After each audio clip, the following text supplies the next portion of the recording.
ইমানের পথে অবিচল থেকে আমার মরণ যেন হয়। ঠিক কিনা বলুন?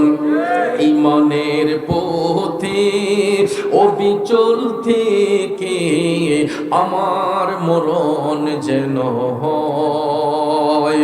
বন্ধু, ইমানের সহিত মরণ হলে কি লাভ হয়? হাদিস শরীফের মধ্যে আমার নবী কামলিওয়ালা বলেছেন, মুমিন ব্যক্তিরা যখন মৃত্যুর বিছানায় শুইবে, তাদের যখন মরণ যন্ত্রণা হবে, কারণ প্রত্যেকটা মানুষের কিন্তু মৃত্যু হওয়ার আগে মৃত্যুর যন্ত্রণা আসবে। ঠিক কিনা বলেন? প্রত্যেকটা মানুষের মৃত্যু হওয়ার আগে মৃত্যুর যন্ত্রণা আসবে। নবীর প্রেমিকেরা, আমার রাসূল বলেছেন, মৃত্যুর ফেরেশতা মালাকুল মউত আজরাইল সবার সামনে এক সুরতে আসবে না। মুমিনদের কাছে আজরাইলের সুরত থাকবে এক ধরনের, বেঈমান মুনাফিকের সামনে আজরাইলের সুরত থাকবে ভয়ঙ্কর। তাইলে আমরা আজকে জেনে নেব মুমিন ব্যক্তিদের জান কবজ করার সময় তাদের অবস্থা কি হবে, আর জাহান্নামীদের অবস্থাটা কি হবে। আজকে আমরা আলোচনার মাধ্যমে এটা জেনে নেব। কষ্ট হবে না তো ভাই? গভীর মনোযোগ, মনোযোগ। আমার মদিনার কামলিওয়ালা নবী, মায়ার নবী, দয়ার নবী বলেন, মুমিন ব্যক্তিরা এরা যখন মৃত্যুর যন্ত্রণা হবে, মৃত্যুর ফেরেশতা মালাকুল মউত তাদের প্রাণ কাড়ার জন্য আসবে, তখন আজরাইল আলাইহিস সালামের পায়ের শব্দ শুই না মুমিন ব্যক্তিদের মুখ দিয়া তখন মুস্কি মুস্কি হাসি বের হবে।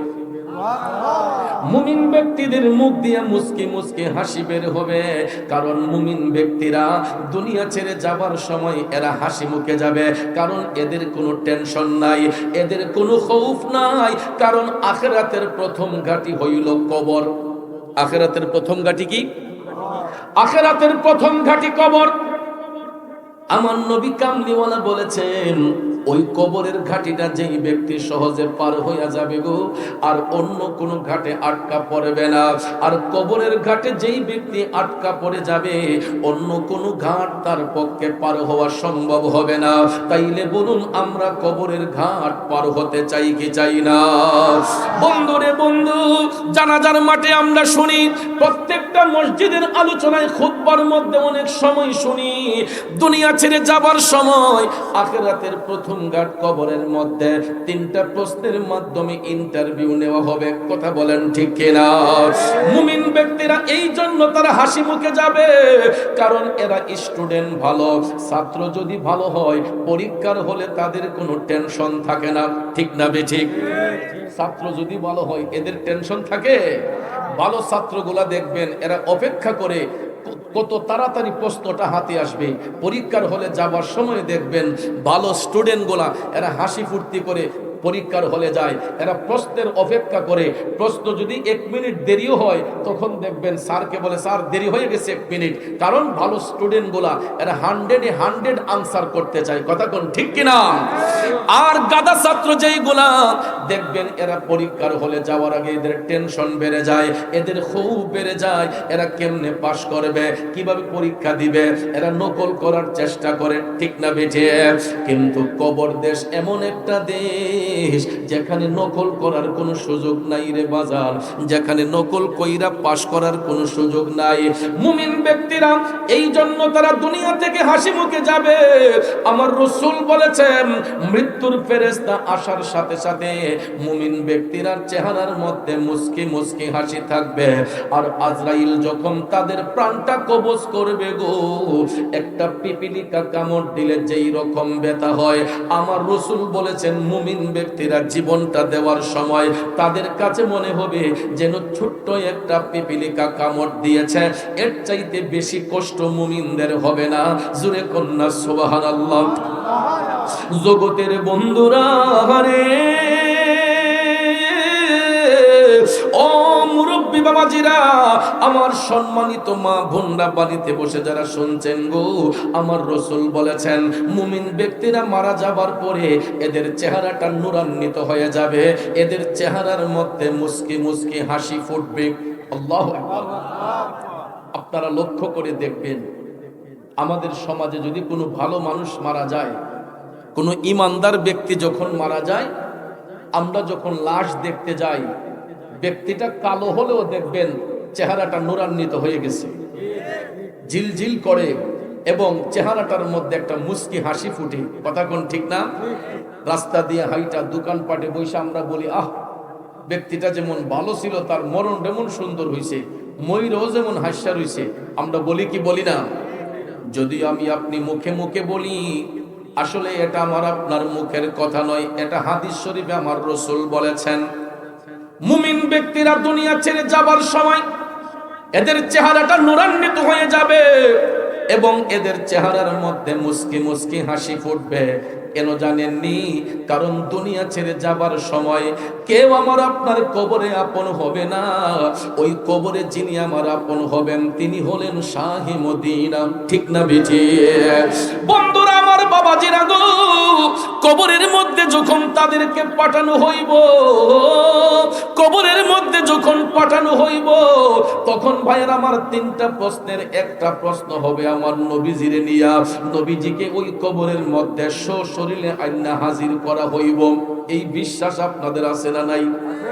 কিছু কিছু মৌলবী সাহেবরা বলে কবরে নাকি নবীজির ছবি আইনা হাজির করা হইব। আবার ওই মৌলবী সাহেবরাই ফতোয়া দেয় ছবি তোলা বেদাত। ঠিক কিনা কম? এখন যখন দেখছে যে ধামা চাপা দেওয়া যাবে না, তখন কয় না, রওজা শরীফের সাথে তার কবরের একটা সুড়ঙ্গ করা হবে, কবর থেকে রওজা শরীফের সুড়ঙ্গের মাধ্যমে নবীরে দেখানো হইব। এরপরও বিশ্বাস করে না যে কবরে আমার নবী হাজির হতে পারে। আপনাদের এই বিশ্বাস আছে না নাই? আমার নবী কবরে আসতে পারে কি পারে না? এই জন্য পারেন। আমার নবীর উপাধি হলো রহমাতাল লিল আলামিন। আলাম হচ্ছে এক বচন, তার বহু বচন হচ্ছে আলামিন। আলামের বহু বচন আলামিন। আলাম দ্বারা একটা জগৎরে বোঝানো হয়, আর আলামিন দ্বারা আল্লাহর কুল কায়নাতকে বোঝানো হয়। বন্ধু, আমার নবী শুধু দুনিয়ার জন্য রহমত নয়, তিনি কবরে রহমত, হাসরে রহমত, মিজানে রহমত, ফুলসিরাতে রহমত। আল্লাহর সৃষ্টি জগতে যতটা জগৎ সমূহ রয়েছে, প্রত্যেকটা জগতের জন্য আমাদের নবী রহমত। বিদায় নবীর উপাধি হলো রহমাতাল লিল আলামিন। আওয়াজ করে বলুন ঠিক না বেঠে? জগতের বন্ধুরা রে, ও মুরব্বী বাবাজিরা গো, আমার সম্মানিত মা বোনরা যারা শুনছেন, আমার নবীকে কবরে সশরীরে হাজির করাইয়া ফেরেশতারা বলবে, ওয়ামান হাজার রাজুল বুইসা ফিকুম। আমার নবীরে সশরীরে কবরে হাজির কইরা যখন বলা হবে, ওনাকে চিনতে পারো কিনা? মুমিন ব্যক্তি যারা হবে, মুমিন ব্যক্তিরা বলে দিবে, হাজা মুহাম্মদুর রাসূলুল্লাহ সাল্লাল্লাহু আলাইহি ওয়াসাল্লাম। চিৎকার মেরে কি সুবহানাল্লাহ বলা যাবে না? কারণ নবী ছাড়া ওই কবরে নাই রে বান্ধব নাই, নবী ছাড়া ওই কবরে নাই রে বান্ধব নাই। হাসরেতে নবী ছাড়া নাই দরদি নাই, হাসরেতে নবী ছাড়া নাই দরদি নাই, নবী ছাড়া ওই কবরে নাই রে বান্ধব নাই। ঠিক কিনা বলেন? বান্দার জন্য রহমত আমার নবী মুহাম্মদ। দুজাহানে আর কি আছে মোদেরই সম্পদ। ঠিক না বিঠে? এ বন্ধুরা আমার, বাবাজিরা, স্ত্রী বলেন, সন্তান বলেন, বন্ধু বলেন, বান্ধব বলেন, এইগুলা তো শুধু দুনিয়ার জন্য। কবরে কেউ কারো আপন হবে না, হবে না। কবরের মধ্যে যিনি আমার আপনার আপন হবেন তিনি হলেন শাহে মদিনা। আওয়াজ করে বলুন ঠিক না বেঠে? আজকে দেখবেন মাহফিল চলতেছে, কেউ জান্নাতের বাগানে বসে আছে, কেউ রাস্তা দিয়ে হাঁটতেছে, কেউ দোকান পাটে বসে আছে, বন্ধু বান্ধব মিলে আড্ডা মারতেছে। আপনারা বলুন তো, মৃত্যুর ফেরেশতা মালাকুল মউত আজরাইল যেই কোনো মুহূর্তে আমার আপনার জান কবজ করতে পারে কি পারে না?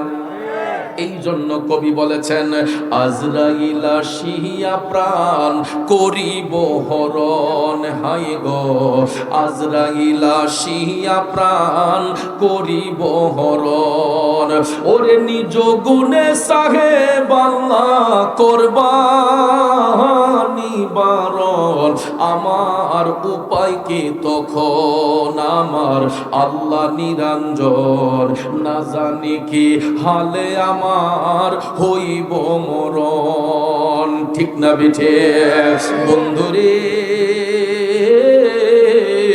ও পুরের পারের বাবাজিরা গো, এই যে নবীর বাগানে বসলাম, এখানে আমার আপনার মরণ হতে পারে কি পারে না? রাস্তা দিয়ে হাঁটতেছি, মরণ হতে পারে কি পারে না? দোকানপাটে বসে আছি, মরণ হতে পারে কি পারে না?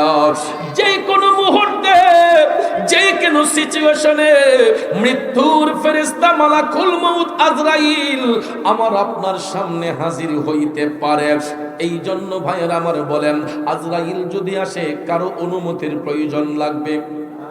অথচ আমরা যখন বাউন্ডারি বন্ধ করে ফেলি, গেটটা বন্ধ করে ফেলি, দরজাটা যখন বন্ধ করে ফেলি, বাহির থেকে একটা লোক যদি ঘরের ভিতর ঢুকতে চায়, দেখবেন কলিং বেলে টিপ দেয়। কলিং বেলে কাজ না করলে দরজার মধ্যে নক করে, নক করার পরে যদি না খোলা হয় জোরে জোরে ডাকে, ভিতরে কেউ আসেননি, দরজাটা খুলেন। কিন্তু মৃত্যুর ফেরেশতা মালাকুল মউত আজরাইল যখন আসবে, কেউ কি দরজা খুলে দিতে হবে? জানালা খুলে দিতে হবে? বন্ধুরা আমার, বাবাজিরা গো, মৃত্যুর ফেরেশতা মালাকুল মউত আজরাইল যে কোনো মুহূর্তে আমার আপনার সামনে হাজির হইতে পারে রে বন্ধু। এই জন্য বাজান, অনেক বাবারা হয়তো স্বপ্নে দেখে আমার সন্তান আমারে কাফন দাফন করব, কিন্তু আব্বা আপনার এই ধারণাটা একেবারে ভুল। শুধু সন্তানের কাঁধেই পিতার লাশ বহন করা হয় না, অনেক সময় পিতার কাঁধেও সন্তানের লাশ বহন করতে হয়। একটা বাস্তব সত্য কথা শুনেন, আমি গত শবে বরাতের রাতে আমার মসজিদে এশারের নামাজ পড়ে যখন আলোচনা করতেছি, হঠাৎ করে দেখি আমার ডাইনে বামে দুইজন ভদ্রলোক টপ টপ করে চোখের পানি ছেড়ে কান্না করতেছে। আমার অত্যন্ত দরদ লেগে গেছে। আমি নামাজটা শেষ করে বললাম, এইভাবে কানলেন কেন? কই হুজুর, আমার ছেলেটারে আমি নিজের হাতে কবরের মধ্যে শোয়াইছি। শুধু সন্তানের পিতাকে কবরে শোয়াই না, অনেক পিতা আছে নিজের হাতে সন্তানকে কবরের মধ্যে শোয়াই। এই জন্য যুবক, নবীর বাগানে যেই সমস্ত আলোচকগণ কোরআন সুন্নাহর কথাই তো বলে, আমরা দেখা যায় একজনের ওয়াজ শুনে সবাই চলে যায়, আরেকজনের ওয়াজ করলে পাঁচজনও বসতে চায় না। কিন্তু বাজার দিন থেকে শেষ পর্যন্ত, সন্ধ্যা থেকে শেষ রাত পর্যন্ত যত আলোচকগণ কথা বলবে, সবাই কিন্তু কোরআন সুন্নাহর কথাই বলে। ঠিক কিনা বলেন? আর এই মাহফিল তো কোনো সাধারণ মাহফিল না, আজকের এই মাহফিলটা হলো কবরবাসীর স্মরণের মাহফিল। ঠিক কিনা বলেন? বন্ধুরা আমার, বাবাজিরা, গত 17তম বার্ষিক মাহফিলে আমি অধম গুনাহগার এই মাহফিলে আসার সুযোগ হয়েছিল। একটা বছর পার করে দিয়া একই তারিখে আজকে আবার আসলাম। বলুন তো, এই এক বছরের ভিতরে এলাকা থেকে কি অন্তত 2-4 জন মানুষও কি মারা যায় নাই? তাইলে গত বছর যারা মাহফিলে ছিলেন, আজকে আমাদের মধ্যে অনেকে নাই। আগামী 17তম বার্ষিক মাহফিল আসার আগে আমি মুরাদ চৌধুরী চলে যেতে পারি, আপনিও চলে যেতে পারেন, কারণ মৃত্যুর কোনো সিরিয়াল নাই। কথা বলেন ঠিক কিনা? বন্ধুরা আমার, বাবাজিরা, আজকে আমি আপনাদের মাহফিলে আসছি, আমাকে আপনারা প্রধান অতিথি হিসেবে দাওয়াত করেছেন। আসার সাথে সাথে আমারে কত যত্ন কইরা বসাইলেন, কিন্তু যদি খোদাই না করে আমি এখানে মারা যাই, আপনারা হয়তো 2টা চোখের পানি চাইরা আমার জন্য কাঁদবেন। কিছু সময়ের জন্য আমার লাশটা যদি আপনার ঘরে নেওয়া হয়, আমার লাশটা কিন্তু আপনার বক্স পালঙ্গে রাখবেন না, আপনার বেডরুমের ভিতরে ঢুকাইবেন না, আপনার ঘরের বারান্দার মধ্যে, আল্লাহ হয় মসজিদের বারান্দার মধ্যে কিছু সময়ের জন্য আমার নিতর দেহটারে শোয়াইয়া পাতলা একটা চাদর দিয়ে আমারে ঢাইকা রাখবেন। পিঠের নিচে কোনো জাজিম থাকবে না, মাথার নিচে কোনো বালিশ থাকবে না, লেপবিহীন কম্বলবিহীন বালিশবিহীন আমার নিতর দেহটারে পাক্কার উপর কিছু সময়ের জন্য শোয়াইয়া রাখবেন। আমার বাসায় টেলিফোন দিবেন, চৌধুরী সাহেবের লাশটা এসে রিসিভ করে নিয়ে যান, মুরাদ চৌধুরীর লাশটা রিসিভ করে নিয়ে যান। আমার সন্তানগুলা কান্দা কান্দা এই কুরের পার আসবে, আইসা যখন আমার লাশটা গাড়ি দিয়ে হবিগঞ্জে আমার বাসায় নিবে, আমি যে এত যত্ন কইরা বাড়িটা বানাইলাম, আমি যে নিজের অর্জিত সম্পদ দিয়া আমার ঘরটা সাজাইলাম, প্রত্যেকটা রুমে রুমে বক্স পালং দিলাম, প্রত্যেকটা রুমের ভিতর ডেকোরেশন করলাম, কিন্তু এত যত্ন কইরা বানানোর পরেও আমার লাশটা যখন আমার বাড়িতে নেওয়া হইব, আমার সন্তানগুলো আমার লাশটাকে আর জাজিমের মধ্যে রাখবে না, আর আমার মাথার নিচে বালিশ দিবে না, আবার ঘরের ড্রয়িং রুমে কিছু সময়ের জন্য আমার এই নিতর দেহটাকে শোয়াইয়া রাখবে। এরপরে দেখবেন সবাই তাড়াহুড়া করবে লাশটা তাড়াতাড়ি দাফন করা হোক, ঠিক না ঠিক? জামাই যদি শ্বশুর বাড়ি যায়, শালা শালিরা কই দুলাভাই আরেকদিন থাইকা যান। ভাগনা যদি মামার বাড়ি যায়, মামা মামি মিল্লা, মামা তো ভাইরা মিল্লা কয় আরেকটা দিন থাইকা যা। বোনফুত যদি খালার বাড়ি যায়, খালাম্মা যত্ন কইরা কয় কিরে বোনফুত আরেকটা দিন বেড়াইয়া যা। কিন্তু যখন আমরা ডেড বডি হইয়া যাই, আমাদের নিজের কলিজার টুকরা সন্তানগুলোও কয় আব্বার লাশটা তাড়াতাড়ি দাফন করা হোক। একটা দিনের জন্য আর কেউ যত্ন করে রাখতে চাই না, একটা দিনের জন্য কেউ যত্ন করে রাখতে চায় না। কোন দুনিয়ার মধ্যে আমরা বাস করতেছি বন্ধু? যতক্ষণ দেহের মধ্যে প্রাণ আছে, আমরা এমপি সাহেব, মন্ত্রী সাহেব, চেয়ারম্যান সাহেব, মেম্বার সাহেব, মুফতি সাহেব, মুহাদ্দিস সাহেব, কিন্তু মারা যাওয়ার সাথে সাথে আমার আপনার নাম হইয়া যায় লাশ। দুনিয়াটা কত নিষ্ঠুর!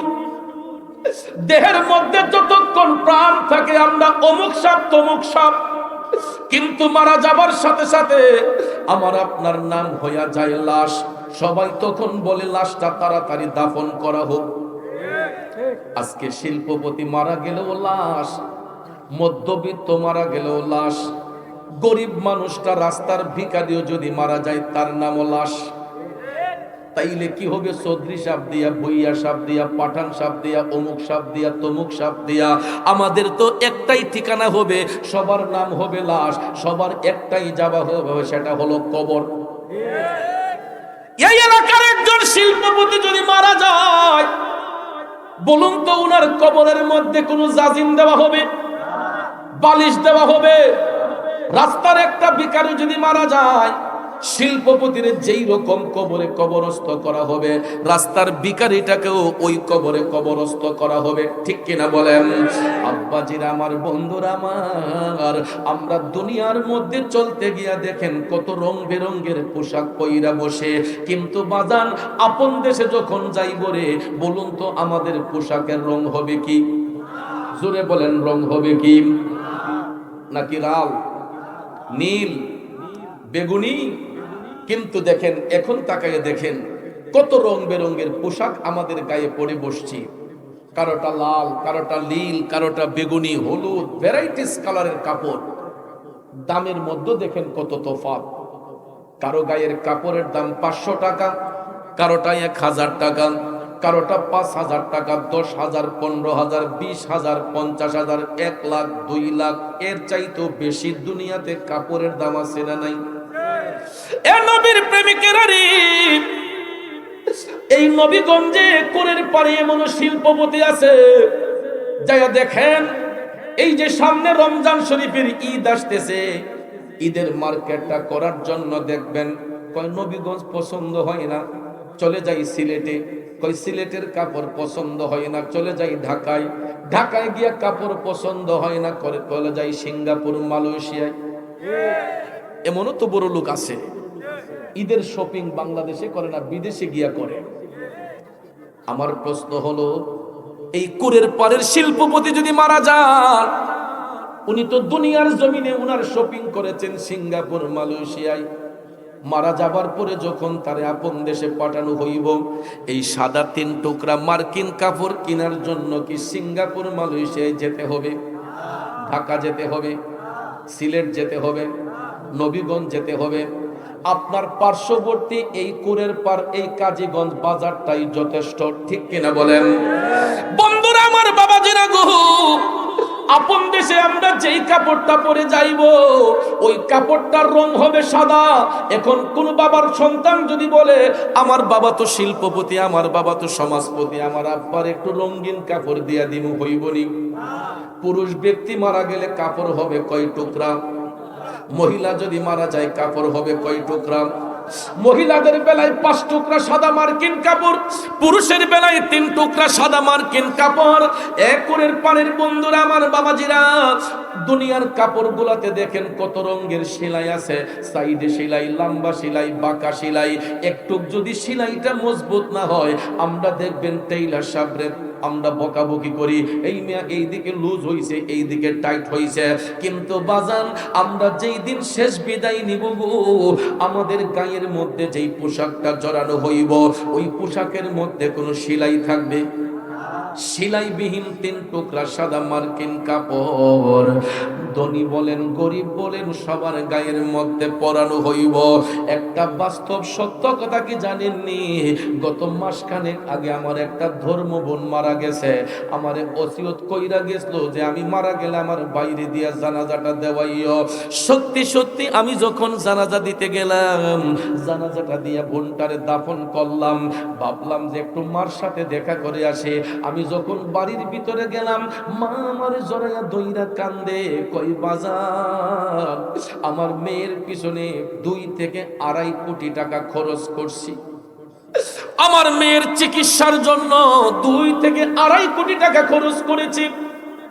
বাজান রে, একটু দেখা যা, স্টিলের আলমারিটা খুইলাম, আর এখন দেখ আমার মেয়ের কত দামি দামি শাড়িগুলো এখন এখানে পড়ে আছে। আজকে আমার মেয়ের কবর দেশে পাঠাইছি মাত্র 2200 টাকার কাপড় দিয়া। কয় টাকা?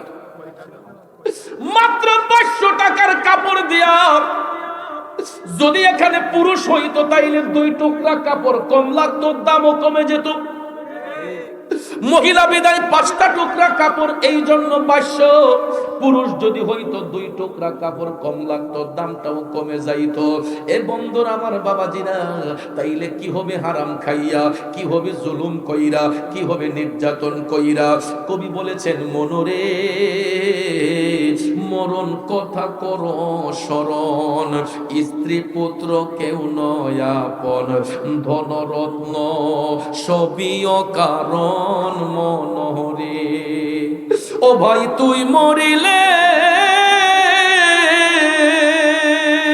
তুই মরিলে সঙ্গের সাথী হইবে না একজন, সেগেন কইরে পাগল মন, একবার ভাবলে না রে তোর হইব রে মরণ। ঠিক কিনা বলেন? বন্ধু রে বন্ধু,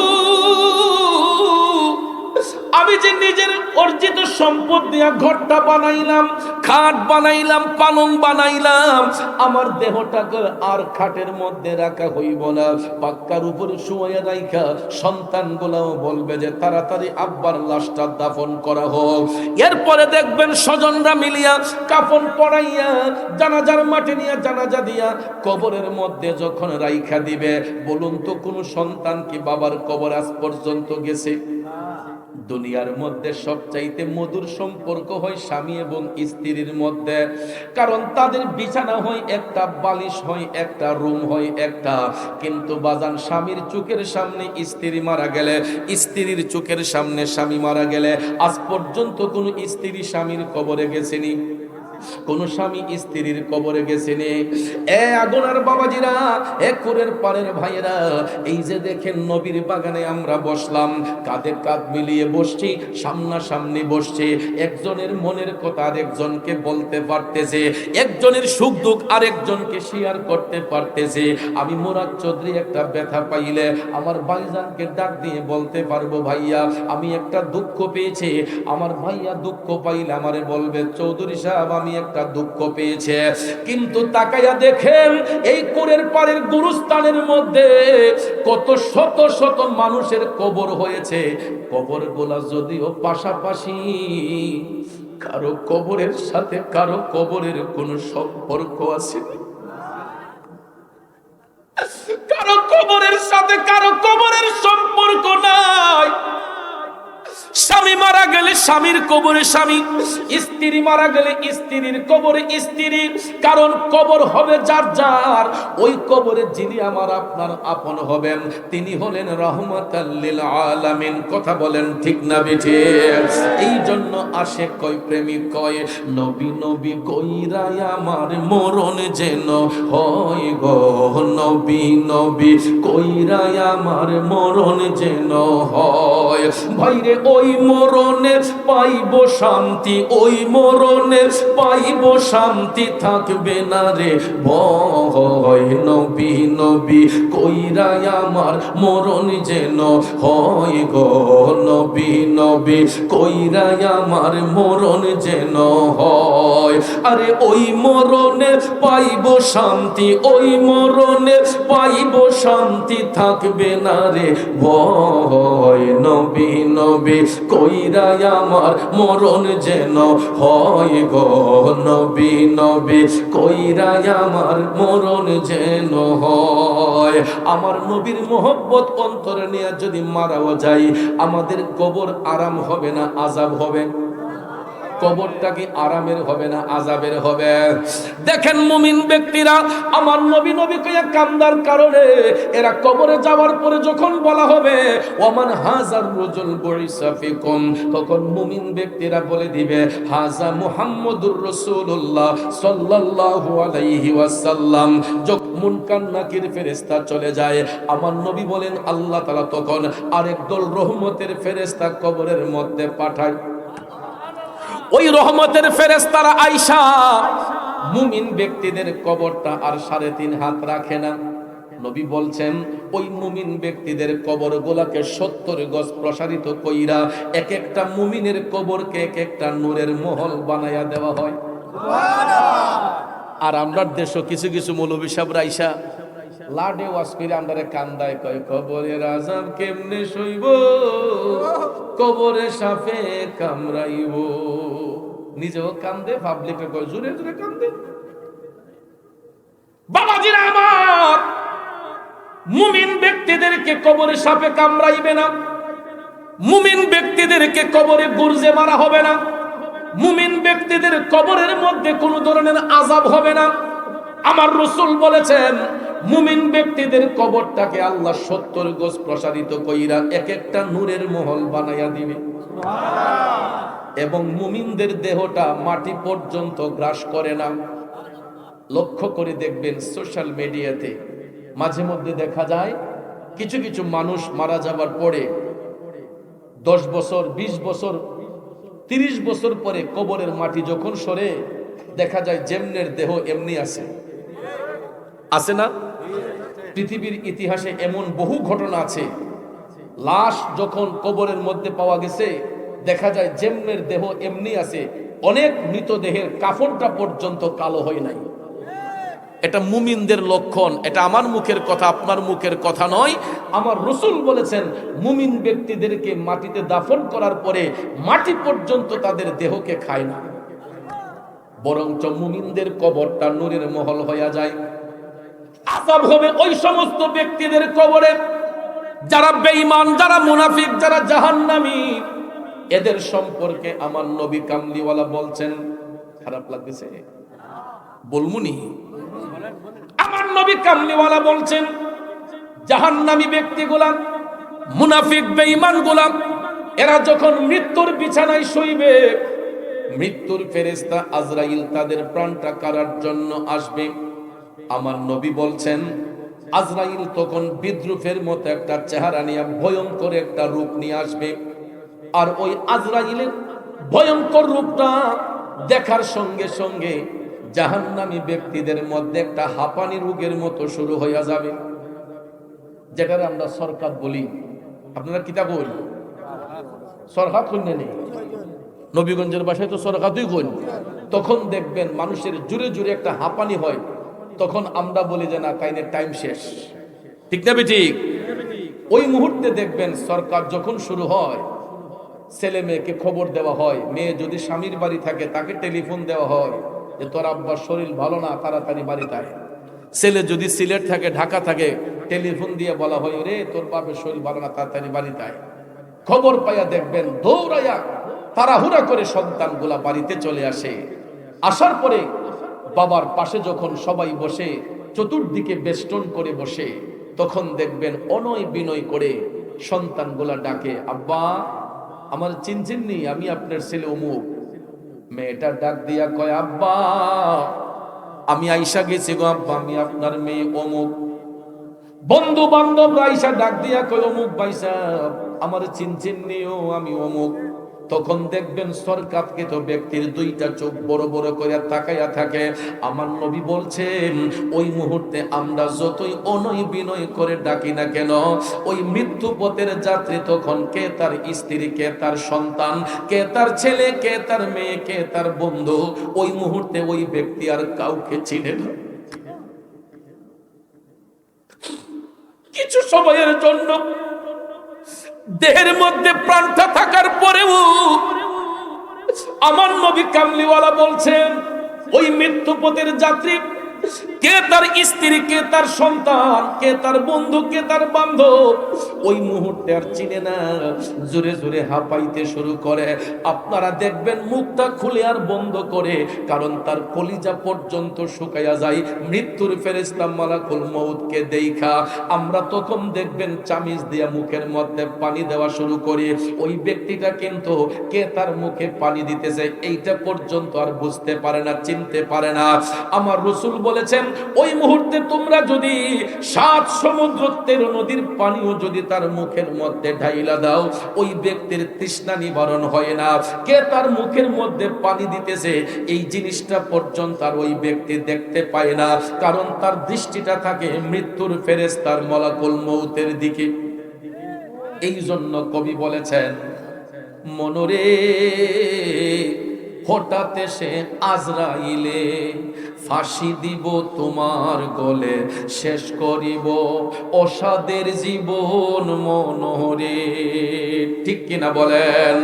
নবী কামলিওয়ালা বলেছেন পায়ের বৃদ্ধাঙ্গুল থেকে টিপতে টিপতে টিপতে নিচটাকে অচেতন কইরা, নিচটাকে অচেতন কইরা যখন বুকের মধ্যে আইনা এমন একটা ভয়ঙ্কর চিমটি বেরে বন্ধু, আমার নবী কামলিওয়ালা বলেছেন গলা দিয়া ঘের ঘের একটা শব্দ বের হবে, আর আজরাইলের ভয়ঙ্কর তাহায় ভয়ঙ্কর চিপে অনেকের পেশাব পায়খানা বের হয়ে যাবে। আমার কথা বিশ্বাস না হলে যারা মৃত ব্যক্তির লাশ দৌত করে তাদেরকে জিজ্ঞেস করে দেখবেন, কিছু কিছু মানুষ মারা যাবার পরে লাশ যখন দৌত করা হয়, অনেকের পায়খানার রাস্তা দিয়ে ময়লা পাওয়া যায়, অনেকের পেশাবের রাস্তা দিয়া লঙ্গির মধ্যে পেশাবের দুর্গন্ধ পাওয়া যায়। ঠিক না ঠিক? আমার নবী কামলিওয়ালা বলেছেন বেবিচারী জুলুমকারী ব্যক্তিগুলা মারা যাবার পরে আজরাইলের ভয়ঙ্কর থাবায় এদের পেশাব পায়খানা বের হয়ে যায় এবং এদের চোখগুলা উল্টাইয়া যায় এবং এদের চেহারাগুলা বিদ্রুপের মতো হইয়া যায়। কিছু কিছু মানুষ মারা গেলে দেখবেন লাশ দেখতে ভয় লাগে, আছে না মিয়া? অনেকে খাওয়া দাওয়া ছেড়ে দিছে, লাশ দিকটা ডরাইয়া তো বাপরে কি দেশেরা দেখলাম রে।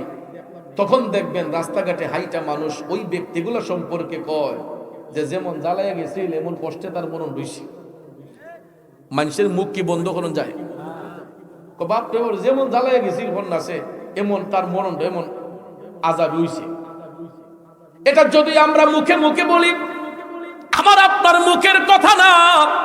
আমার রাসূল বলেছেন জাহান্নামী বেবিচারী লোকগুলা মারা যাবার পরে এদের পেশাব পায়খানা বের হয়ে যায়, এদের চোখগুলা বন্ধ করার টাইম পর্যন্ত পায় না। এরা যে মালাকুল মউতের দিকে তাকাইছে, এই আতঙ্কের মধ্যে পইরা এরা চোখটা বন্ধ করার সময় পর্যন্ত পায় নাই। এদের চেহারাটা বিদ্রুপের মতো হয়ে যায়, ভয়ঙ্কর রূপ ধারণ করে ফেলে। নবীগঞ্জের বাবাজিরা বন্ধুরা, তখন এদের চেহারাটা বিদ্রুপের মতো হয়ে যায়। ভাইয়ের আমার, কেন জানেননি? এইগুলা স্টুডেন্ট ভালো না, এগুলা গাদা ছাত্র। এরা দুনিয়াতে তাহাজ্জুদ পড়ে নাই, ওয়াক্তের নামাজ পড়ে নাই, এরা আল্লাহর জিকির করে নাই, এরা নবীর উপর দুরূদ পড়ে নাই, এরা মানুষের উপকার করে নাই, এরা সমাজে বিশৃঙ্খলা করেছে, এরা সমাজে দাঙ্গা হাঙ্গামা করেছে, এরা মানুষের হক নষ্ট করেছে। এমন নির্যাতনকারী আছে না নাই? কথা বলেন, আছে না নাই? এ বন্ধুরা আমার, বাবাজিরা, ওই সমস্ত বেবিচারীদের আযাবের দৃশ্য আমার নবী জাহান্নামে দেখেছেন। কারণ এদের কষ্টের কথা তো আপনাদেরকে বললাম, মরণ যন্ত্রণার কথা বললাম, আর ওই জাহান্নামী ব্যক্তিগুলার আযাবের দৃশ্য আমার নবী জাহান্নামের মধ্যে দেখেছেন। একটু বললে কি আপনাদের কষ্ট হবে? জগতের বন্ধুরা রে, ও মুরব্বী বাবাজিরা, আমার রাসূল যখন মেরাজ শরীফের মধ্যে যান, জান্নাত এবং জাহান্নাম দেখার পারমিশন যখন নবী পাইলেন, আমার রাসূল জান্নাত দেখার আগে জাহান্নাম দেখার প্রার্থনা করলেন যে আমি আগে জাহান্নামটা দেখতে চাই। আমার রাসূল যখন জাহান্নাম দেখতে প্রবেশ করলেন, দয়াল নবী জাহান্নামের গেট দিয়ে যখন দাঁড়ালেন, এটা অটোমেটিকলি ওপেন হয়ে গেছে। সুবহানাল্লাহ। আজকে দেখবেন আমাদের দেশে অনেক অটোডোর আছে। অটোডোর চেনেন? সেন্সর লাগায় রাখছে, আমাদের শরীরের বাতাস লাগলেই দেখবেন দরজা খুলে যায়। আবার আমরা গেছি, এটা ক্লোজ হয়ে যায়, কেউ ধাক্কা দিয়ে খুলতে হয় না। এটা অটোডোর সেন্সরের মাধ্যমে আপনার শরীরের বাতাস লাগলেই দেখবেন আপনার ব্লাড সার্কুলেশনের সাথে এটার কানেকশন, এই ম্যাগনেটটা আমাদের শরীরের বাতাস লাগলে এটা খুলে যায়। আবার আমরা যখন চলে যাই এটা ক্লোজ, আবার আমরা আসি ওপেন হয়ে যায়। তো আমরা কি এটা নিয়ে কোনোদিন গবেষণা করছি বাজান, যে এই যে অটোডোরের আবিষ্কার হলো, এটা কিভাবে করলো বিজ্ঞানীরা? বিজ্ঞানীকে যদি জিজ্ঞেস করা হয়, বিজ্ঞানী ভাই, আপনি যে অটোডোরের আবিষ্কার করেছেন কোন জিনিসটাকে রিচার্জ করে, বিজ্ঞানী আপনাকে বলে দিবে যে আমি আমার নবীর মেরাজ শরীফকে রিচার্জ করে অটোডোরের আবিষ্কার করেছি। কারণ বিজ্ঞানীদের মহাগুরু মোদের নবীজি, বিজ্ঞানীদের মহাগুরু মোদের নবীজি। এইরকম একজন দয়াল নবী তো কাই পাইবাইনি, বিজ্ঞানীদের মহাগুরু মোদের নবীজি। ঠিক কিনা বলেন?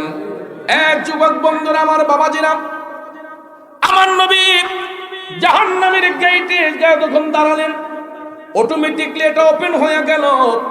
তখন দয়াল নবী জাহান্নাম দেখতে প্রবেশ করলেন।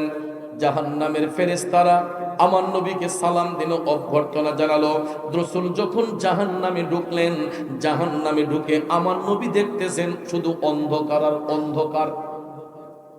এই প্যান্ডেলে যদি বাতিগুলো অফ করে দেওয়া হয়, প্যান্ডেলটা কি আলো থাকবে না অন্ধকার? তখন কি এই অন্ধকার প্যান্ডেলের কোনো মূল্য থাকে? আর যখন এই প্যান্ডেলের ডাইনামা থাকে, তখন এই প্যান্ডেলের মূল্য থাকে। কথা কোন ঠিক কিনা?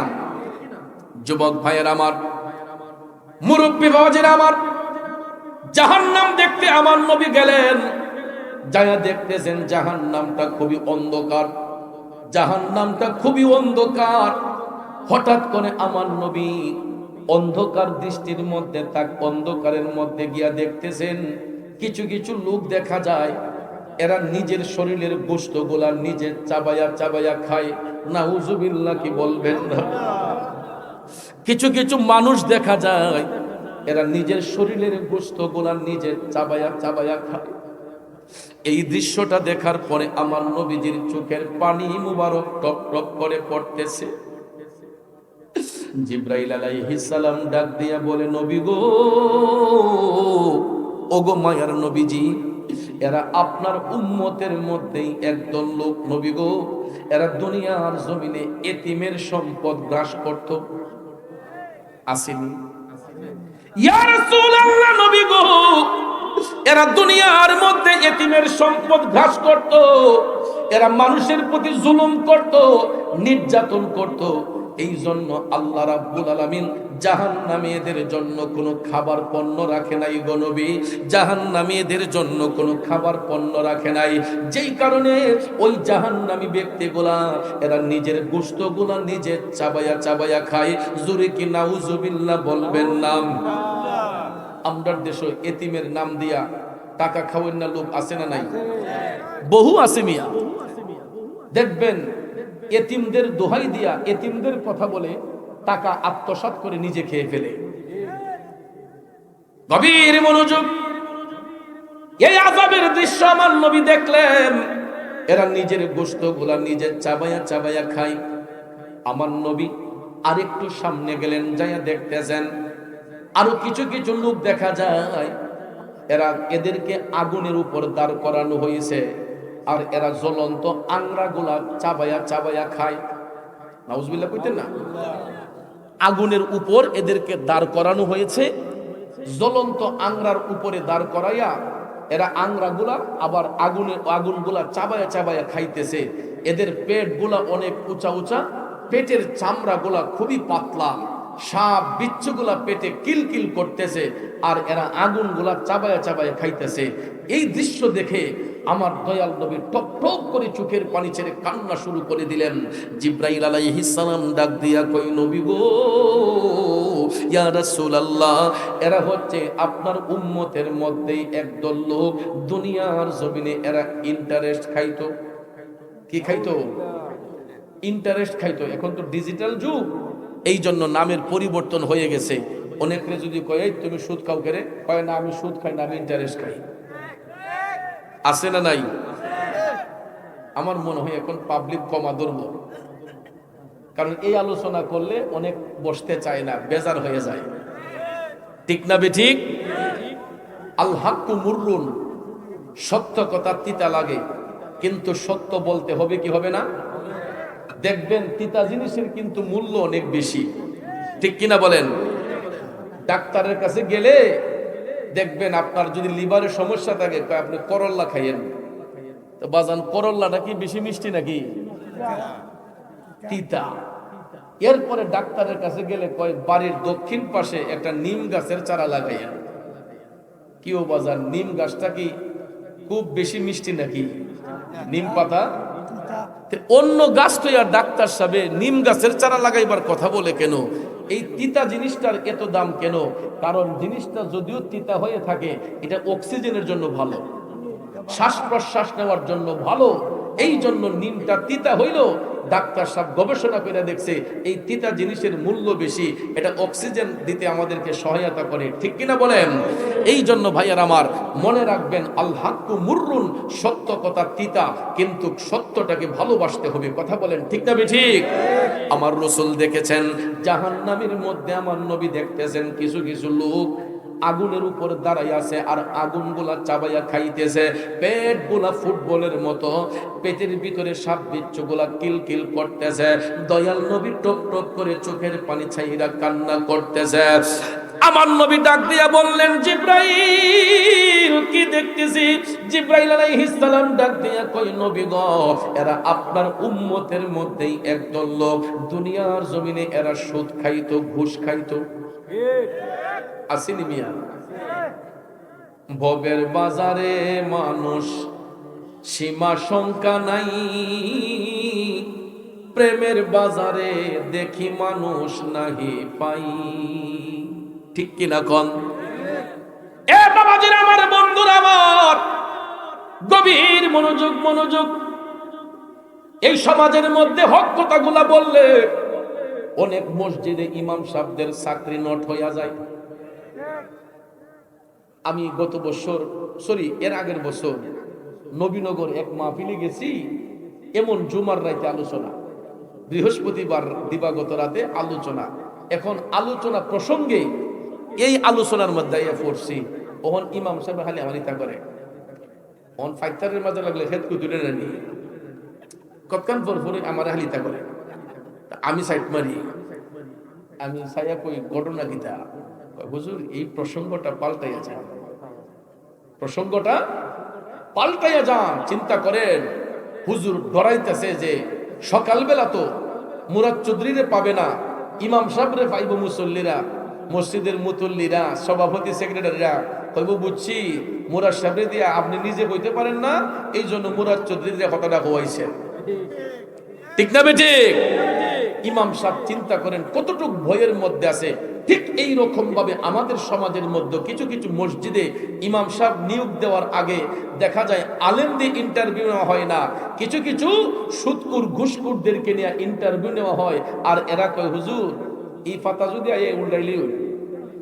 ঠিক না বেটি ই ওয়াজ আমরা দেশে খাইতো না চলতো না ইমাম সাহেবরা আগেই টিপ মাইরা দেয় চাকরি বাঁচানোর জন্য অনেক মসজিদে ইমাম সাহেব হুজুররা এই সুদ ঘুষের আলোচনা করে না আর না করার কারণে সমাজের মধ্যে হারাম করে সংখ্যা বেড়ে যাচ্ছে নির্যাতন বেড়ে যাচ্ছে জালেমকারী বেড়ে যাচ্ছে আপনারা কি রাগ করছেন আমার কথায় বন্ধুরা আমার বাবাজিরা অনেক মাহফিলের মধ্যে গেলে অনেকে আমার কাছে বলে হুজুর এই বিষয়ে একটু আলোচনা করবেন বাজান আমার এই বিষয়ে আমি আলোচনা করি নাই নবীজি আলোচনা শেখাইয়া দিবেন আমার নবী মেরাজ শরীফের মধ্যে যাইয়া জাহান্নাম দেখতে যাইয়া দয়াল নবী দেখতেছেন ওই সমস্ত সুদখোর ঘুষখোরগুলার পেটগুলা অনেক উঁচা উঁচা বড় লোকদের ড্রয়িং রুমের ভিতরে দেখবেন অ্যাকোয়ারিয়াম বানায় রাখছে অ্যাকোয়ারিয়াম চিনেননি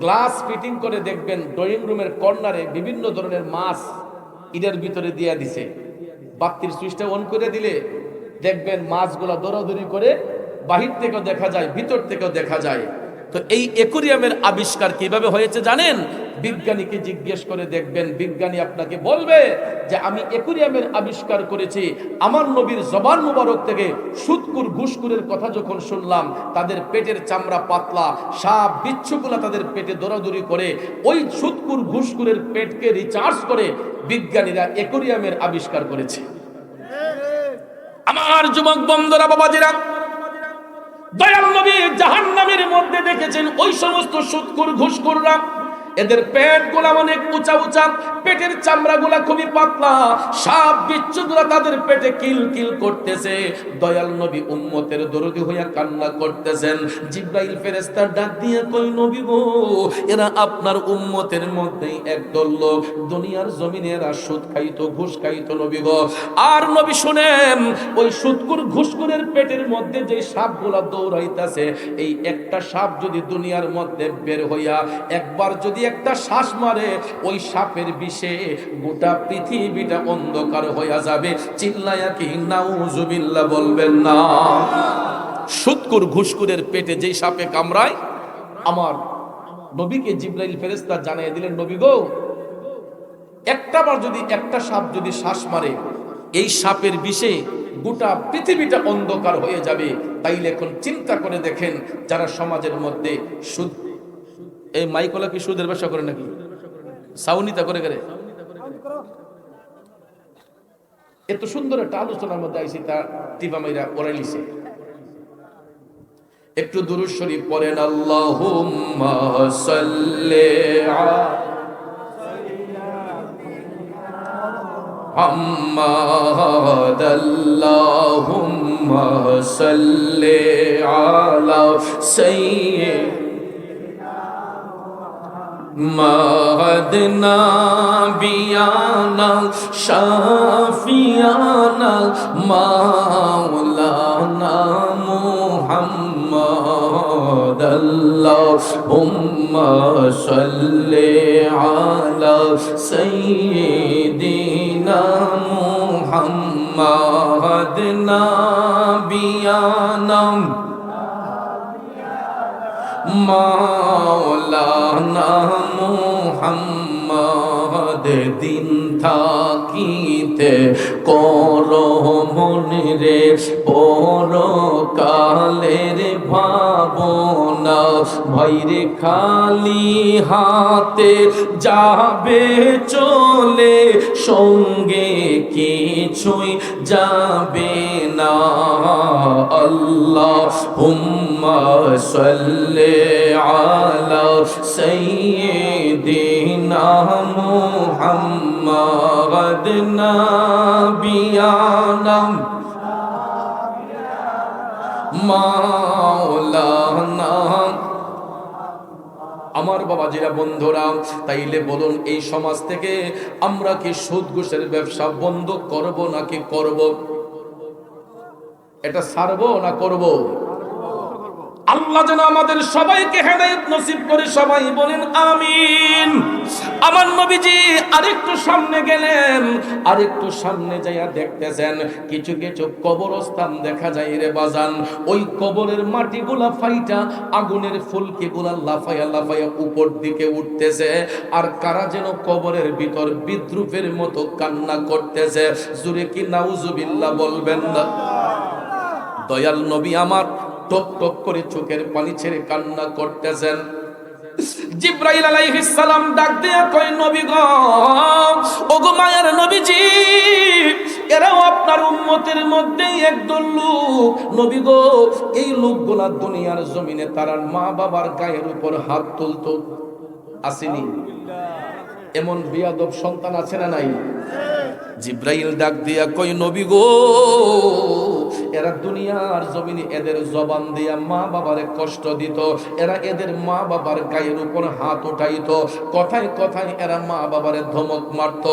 আপনারা বলুন এই রকম কিছু বিয়াদব সন্তান দুনিয়াতে আছে না নাই? এ যুবক বন্ধুরা, আমার বাবাজিরা রে,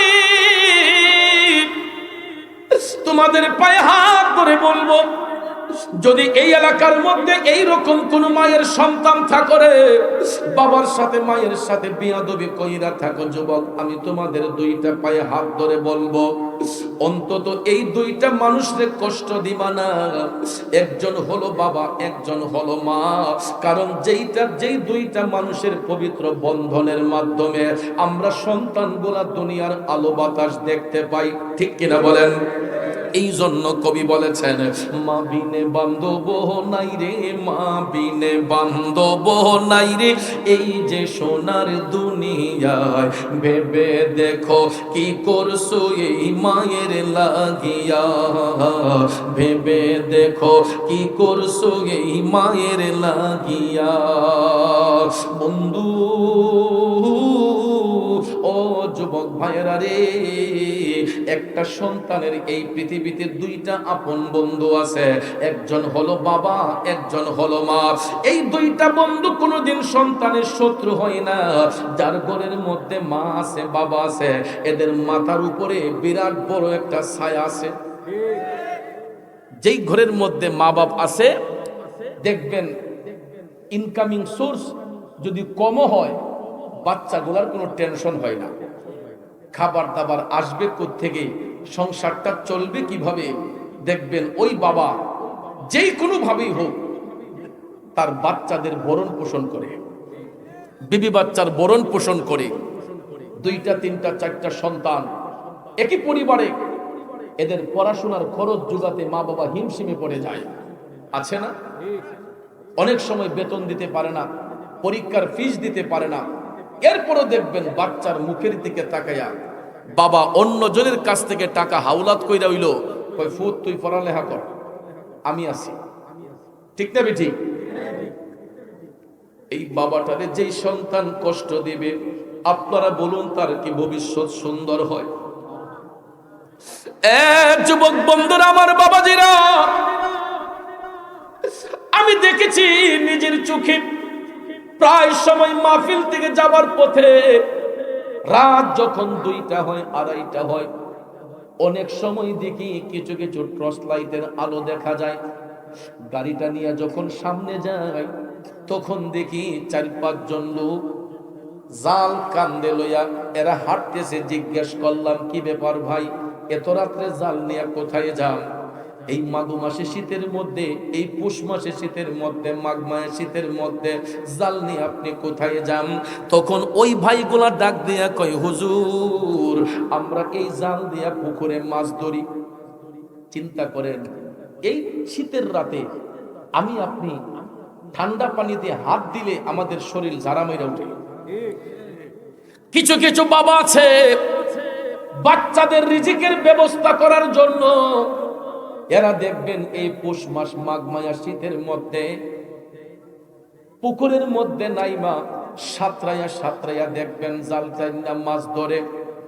আমি মাঝে মধ্যে পুকুর পাড়ে দাঁড়াইয়া যখন দেখি গো, এই শীতের মধ্যে কত বাবা গোলা জাল পুকুরের মধ্যে ফালাইয়া পুকুরে সাঁতরাইয়া সাঁতরাইয়া মাছ ধরে। আমি জিজ্ঞেস করলাম, ভাইয়া আপনি এই যে জাল টান দিলেন আপনার ভাগে কত টাকা পড়ছে? এই এত শীতের রাতে এত কষ্ট করার পরেও আমাকে উত্তরে বলে, হুজুর কোনোদিন 800 টাকা, কোনোদিন 1000 টাকা টান পিছে। কই হুজুর কোনোদিন ভাগে 800 পরে, কোনোদিন 1000 পরে। জিজ্ঞেস করলাম যে এই 1000 টাকা দিয়ে কি করবেন? কই বিবি বাচ্চা আছে না, বিবি বাচ্চা আছে না। রাতের বেলা পুকুরে জাল দিয়ে মাছ ধরি, সকাল বেলা দেখবেন ওই টাকাগুলা দিয়া বাজারের মধ্যে যাইয়া তৈরি তরকারি কিনে, তেল কিনে, পেঁয়াজ কিনে, আরো আসবাবপত্র কিনিয়া বাড়িতে আইনা একটা বড় মাছের মাথা বাবার মনে চাইলো মুখে দেয় না, একটা মুরগের রান মুখে দিতে চাইলো বাবা মা দেয় না। কয় আমার ছেলের পাতে দাও, আমার মেয়ের পাতে দাও। ঠিক না বেঠি? নিজে না খাইয়া, নিজের মুখে খাবার না দিয়া এই সমাজের মা বাবা গুলা সন্তানদেরকে খাওয়ায়। সবচেয়ে বড় কষ্ট হলো আমরা যখন দুনিয়াতে ভূমিষ্ঠ হইলাম ওই মুহূর্তে তো আমাদেরকে ব্যাকআপ দেওয়ার মতো অন্য কেউ ছিল না। তানটা মায়ের কোলে প্রস্রাব করে দিয়েছে, পায়খানা করে দিয়েছে। বলুন তো অন্য ঘরের লোক কি আমার আপনার পেশাব পায়খানা পরিষ্কার করছে? মা কোমরের নিচে হাত দিয়া যখন দেখছে বাচ্চা পেশাব করেছে, পায়খানা করেছে, ওই মা নরম বিছানাটা ছেড়ে দিয়া, নরম বিছানাটা ছেড়ে দিয়া মা লাফ দিয়া উঠা গেছে। তখন দেখবেন বাচ্চার গায়ের মধ্যে শুকনা একটা কাপড় দিয়া মুড়াইয়া ভিজা জায়গার মধ্যে মা চলে গেছে, শুকনা জায়গার মধ্যে সন্তানটারে মা রাইখা দিছে। এই একদিন নয়, 2 দিন নয়, 2 থেকে 2.5-3 বছর পর্যন্ত একটা সন্তান মায়ের আঁচলে আঁচলেই থাকে রে বাজান। ওই সন্তান নিজের হাতে পানি খরচ করতে পারে না, তার পেশাব পায়খানা মা 2 হাত দিয়া পরিষ্কার করে। অনেক সময় দেখবেন বাচ্চাগুলার যখন নিউমোনিয়া হয়, ঠান্ডা কাশি হয়, বাচ্চাগুলা কাশতে কাশতে জীবনটা সংকটময় হয়ে যায়। ওই মাগুলা দেখবেন রাতের ঘুম হারাম করে দিয়া আল্লাহরে ডাক দিয়া কয়, আল্লাহ আমি মারে নিয়ে যাও, আমার সন্তানটারে সুস্থ করে দাও। কইনি মিয়া, হাতে পায়ে তেল মাইখা মায় দিল শক্ত করি, প্রসাব পায়খানায় আমি মায়ের কোলে করি, তবু না মারা হইল ভিজল গুয়ে মুতে, আমার শুকনাই রাখিয়া মাই থাকে ভিজাতে। আরে অসুখ হইলে দেখি চাইয়া আমার মাই রইছে বিছানায় বইয়া রে, বলে আমায় আল্লাহ যাও গো লইয়া সন্তানের নিও না, দুঃখের দরদি আমার জনম দুঃখে মা, গর্ভধারিণী মা, জনম দুঃখিনী মা, দুঃখের দরদি আমার জনম দুঃখী মা। বন্ধুরা আমার, বাবাজিরা, যেই মা নিজের মুখের খাবার আমাদের জন্য রেখে দেয়, যেই মা আমার আপনার পেশাব পায়খানা পরিষ্কার করলো, ওই বড় হয়ে যদি সন্তান যদি ওই মারে কষ্ট দেয়, ওই মারে আঘাত দেয়, আমার আল্লাহর আরশটা তখন থরথর কইরা কাইপা উঠে।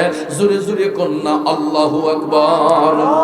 এই জন্য কবি বলেছেন, ওরে পৃথিবীতে মায়ের মতো আপন কেউ হবে না, পৃথিবী পৃথিবীতে বাবার মতো আপন কেউ হবে না। তোমরা কোনো দিনও মা বাবার মনেতে কষ্ট দিও না, তোমরা কোনো দিনও মা বাবার দিলেতে আঘাত দিও না। বন্ধু, মা বাবার কোন সন্তানকে অন্তর দিয়া অভিশাপ দেয় না। সমাজের কোন মা বাবা তার বাচ্চাকে অন্তর থেকে অভিশাপ দেয় না। আমার নবী বলছেন, মা বাবার মনে যে কষ্টটা আসে অন্তর থেকে অভিশাপ দেয় না, শুধু জাস্ট বাচ্চা যে মা বাবারে আঘাত করে এই কষ্টটা যখন মা বাবার জবান দিয়ে বের হয় তখনই আল্লাহর আরশ কম্পিত হয়ে যায়। এই জন্য যুবক পায়ে হাত ধরে বলবো, ওই মারে কষ্ট দিবা না, বাবারে কষ্ট দিবা না। আমি প্রায় মাহফিলে বলি, আমিও কিন্তু বাবা হারা এতিম। গত বছরে এই মাহফিলে বলে গিয়েছিলাম 27 বছরের উপরে আমারও বাবা দুনিয়াতে নাই। আমার জীবনে একটা আফসোস কি জানেননি? যেই বয়সে আমি বাবা হারাইছি আমার বাবার জানাজার নামাজটা আমি পড়াইতে পারি না। আমি ছোট্ট ছিলাম, এই জন্য তখন আমার জানাজা পড়াইবার মতো যোগ্যতা ছিল না। বর্তমানে কত মানুষ মারা গেলে আমি মুরাদ চৌধুরী জানাজার নামাজের ইমামতি করি। আমার কত মুরিদ সন্তান মারা গেলে ওসিয়ত করে রাখছে, আমার পিসা হুজুর না আসলে আমারে জানাজা দিও না। ঘন্টার পর ঘন্টা জানাজার মাঠে মুসল্লিরা আমার জন্য অপেক্ষা করে, আমি না যাওয়া পর্যন্ত জানাজার নামাজ হয় না। কিন্তু এমন বয়সে বাবা হারাইলাম, বাবার জানাজাটা পর্যন্ত আমি পড়াইতে পারি নাই। এই একটা আফসোস রে বাজান। কিন্তু আমার আম্মা একজন আদর্শিত মা, একই পরিবারের মধ্যে আমরা 6টা ভাই বোন, আমাদেরকে মাস্টার ডিগ্রি কমপ্লিট করাইছেন।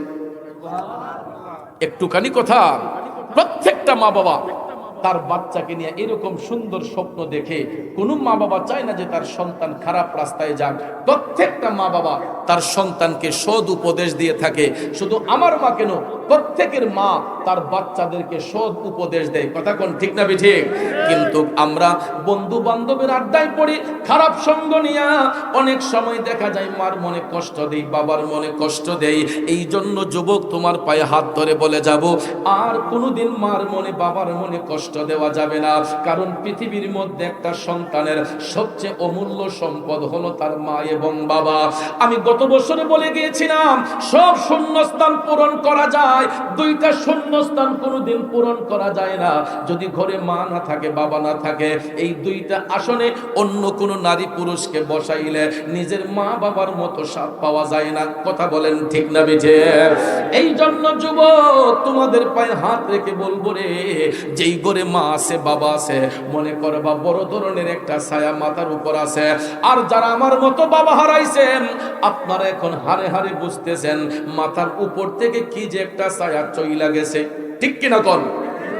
যেই দিন মা হারাইবেন, বাবা হারাইবেন, ওই দিন বুঝবেন তারা যে কি অমূল্য সম্পদ ছিল। আমি সবরাতের আলোচনায় মসজিদে যখন গেলাম, আলোচনা করতেছি, আর মানুষের কান্না, হুজুর আমার আব্বা নাই, হুজুর আমার আম্মা নাই। কারণ ওই সন্তানগুলা তো স্মৃতিগুলা ভুলে না। মা বাবার যেই স্মৃতিগুলা ছিল, বাচ্চার প্রতি মার যে দরদ ছিল, বাবার যে দরদ ছিল, ওই মা বাবা যখন দুনিয়া থেকে চলে যায় তখন সন্তানগুলা এইগুলা ফিল করে। যত কঠিন হৃদয়ের অধিকারী হোক না কেন, মাঝে মধ্যে ফিল করে। কথা কোন ঠিক না? তাহলে আমার বিশ্বাস এখানেও তো আমরা যারা আসছি, আমাদের অনেকের বাপ নাই, অনেকের মা নাই, আছেন না? দেখি তো ভাই, একটু কার কার মা নাই দুনিয়াতে, একটু হাত তোলেন। মা নাই কার কার? মা নাই কার কার? হাতটা নামান। এবার দেখি তো আমার মতো বাবা হারাইছেন কারা কারা? বাবা নাই কার কার? আল্লাহু আকবার, হাত নামান। অনেক মানুষ আছে বাবা নাই, আর অনেকে আছেন হাত তুলে দেখিয়েছেন মা নাই। আমি গত বছরও বলে গিয়েছিলাম 3 কিসিমের এতিম এই সমাজের মধ্যে আছে। এক কিসিমের এতিম যার বাবা আছে মা নাই, আরেক কিসিমের এতিম যার মা আছে বাবা নাই, আর আরেক কিসিমের এতিম হইল যার ঘরে মাও নাই বাবাও নাই। এরা হলো সর্বহারা এতিম। কথা বলেন ঠিক কিনা? এই জন্য ভাইয়ের আমার, এই সর্বহারা এতিম যারা আজকে মাহফিলে আসছেন, আপনাদের আফসোসের কোনো কারণ নাই। কারণ এই মাহফিল হওয়াতে আমরা যতটুক না খুশি, এলাকার কবরবাসীর রুহু আরো বেশি খুশি। সুবহানাল্লাহ বলবেন না? আর আমার নবী হাদিস শরীফের মধ্যে বলেছেন, প্রত্যেক বৃহস্পতিবার দিবাগত রাতে, জুমার রাতে আল্লাহ রাব্বুল আলামিন সমস্ত কবরবাসীর রুহগুলা দুনিয়ার জমিনে অবতরণ করায়। আমরা রুহগুলা দেখি না, কিন্তু কবরবাসীর রুহু আমাদেরকে দেখতেছে। নবীজি বলছেন, এই জুমার রাতে সমস্ত মুর্দার রুহুকে আল্লাহ দুনিয়ার জমিনে অবতরণ করাইয়া তাদের আপন আপন বাসগৃহে পাঠানো হয়, যে তোমাদের আওলাদরা ভালো কাজ করছে না খারাপ কাজ করছে তোমরা দেখে আসো। তখন ওই আওলাদগুলা যখন খারাপ কাজে থাকে, এই রুহুগুলা তখন আল্লাহর কাছে লজ্জিত হইয়া যায়।